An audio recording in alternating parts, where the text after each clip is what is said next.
কূটনীতির টেবিলে নতুন বাতাস নাকি সম্পর্কের পুরনো বরফ গলার সংকেত? সম্প্রতি ঘটে যাওয়া কিছু কূটনৈতিক তৎপরতা আর শীর্ষ বার্তা ইঙ্গিত দিচ্ছে ঢাকা ও নয়াদিল্লির বন্ধন প্রবেশ করতে যাচ্ছে এক নতুন অধ্যায়ে। কিন্তু কি সেই নতুন বার্তা? ভারতের অবস্থানই বা ঠিক কি? বাংলাদেশ ও ভারতের মধ্যকার দ্বিপাক্ষিক সম্পর্ক নিয়ে ভারতের পররাষ্ট্র মন্ত্রণালয় এবং ঢাকায় নিযুক্ত ভারতীয় হাইকমিশনারের মুখে শোনা গেল অত্যন্ত গুরুত্বপূর্ণ কিছু বক্তব্য। মঙ্গলবার ভারতের পররাষ্ট্র মন্ত্রণালয়ের মুখপাত্র রণধীর জাসওয়াল বলেন, ভারত বাংলাদেশের সঙ্গে একটি ইতিবাচক, গঠনমূলক এবং ভবিষ্যৎমুখী সম্পর্ক বজায় রাখতে চায়। ভারত চায় এই সম্পর্ক এগিয়ে যাক পারস্পরিক স্বার্থ ও সমতার ভিত্তিতে। ক্ষমতাচ্যুত হাসিনার সাম্প্রতিক সংবাদ সম্মেলন কিংবা তাকে প্রত্যর্পণের বিষয়ে বাংলাদেশের পররাষ্ট্র মন্ত্রণালয়ের দেওয়া সাম্প্রতিক বক্তব্য নিয়ে জাসওয়াল জানান, প্রত্যর্পণের বিষয়ে ভারতের সুনির্দিষ্ট ও প্রতিষ্ঠিত প্রক্রিয়া রয়েছে। সেই অনুযায়ী বিষয়গুলো পরীক্ষা করে দেখা হচ্ছে এবং এ নিয়ে ভারতের অবস্থানের কোনো পরিবর্তন হয়নি। কিন্তু গল্পের মূল আকর্ষণে যেন বাকি ছিল অনেকটাই। কূটনৈতিক এই আলোচনার সুরকে আরও এক ধাপ উঁচুতে নিয়ে গেলেন ঢাকায় নিযুক্ত ভারতীয় হাইকমিশনার দীনেশ ত্রিবেদী। এক সংবর্ধনা অনুষ্ঠানে তিনি শোনালেন আস্থার বাণী, আহ্বান জানালেন অতীতের বিভেদ ভুলে সামনে এগিয়ে যাওয়ার।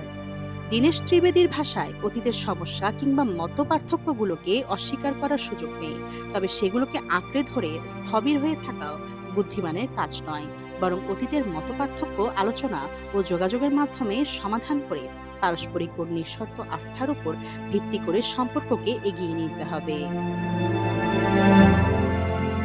তিনি জোর দিয়ে বলেন, বাংলাদেশ ও ভারতের সম্পর্ক একটি সমতার অংশীদারত্ব। প্রকৃত বন্ধুত্বের আসল শর্তই হল একে অপরের উদ্বেগ ও সমস্যাগুলো গভীরভাবে বোঝা। এই সম্পর্কের মূল দিক নির্দেশনা কারা ঠিক করবে? ত্রিবেদীর মতে উত্তরটা অত্যন্ত পরিষ্কার, দুই দেশের তরুণ প্রজন্ম। নতুন বাংলাদেশের তরুণরা অনেক ত্যাগ ও সংগ্রামের মধ্যে দিয়ে এসেছে। তাদের আশা, আকাঙ্ক্ষা ও সমৃদ্ধ ভবিষ্যতের স্বপ্নকে দুই দেশের সম্পর্কের কেন্দ্রে রাখতে হবে। শিক্ষা, স্বাস্থ্য, কর্মসংস্থান এবং জনগণের সঙ্গে জনগণের যোগাযোগ বৃদ্ধি করার পাশাপাশি তিনি গুরুত্ব দিয়েছেন অর্থনৈতিক সম্পর্কের ওপর। ত্রিবেদীর মতে, কোনো সরকার একা সব করতে পারে না। দুই দেশের বেসরকারি খাত ও ব্যবসায়ী সমাজকে এই যাত্রায় অগ্রণী ভূমিকা পালন করতে হবে।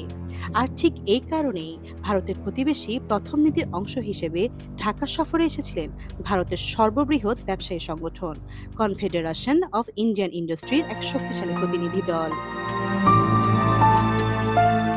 নরেন্দ্র মোদী ইতিমধ্যে বাংলাদেশের প্রধানমন্ত্রীকে ভারতের সফরের আমন্ত্রণ জানিয়েছেন এবং তাকে যথাযোগ্য সম্মান দেওয়ার আশ্বাসও দিয়েছেন।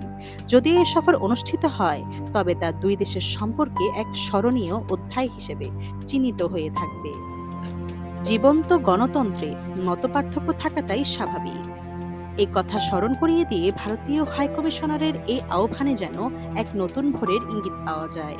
তিনি দুই দেশের ব্যবসায়ী সমাজ ও জনগণকে বার্তা দিয়ে বলেছেন, চলুন আমরা এই যাত্রা একসঙ্গে শুরু করি।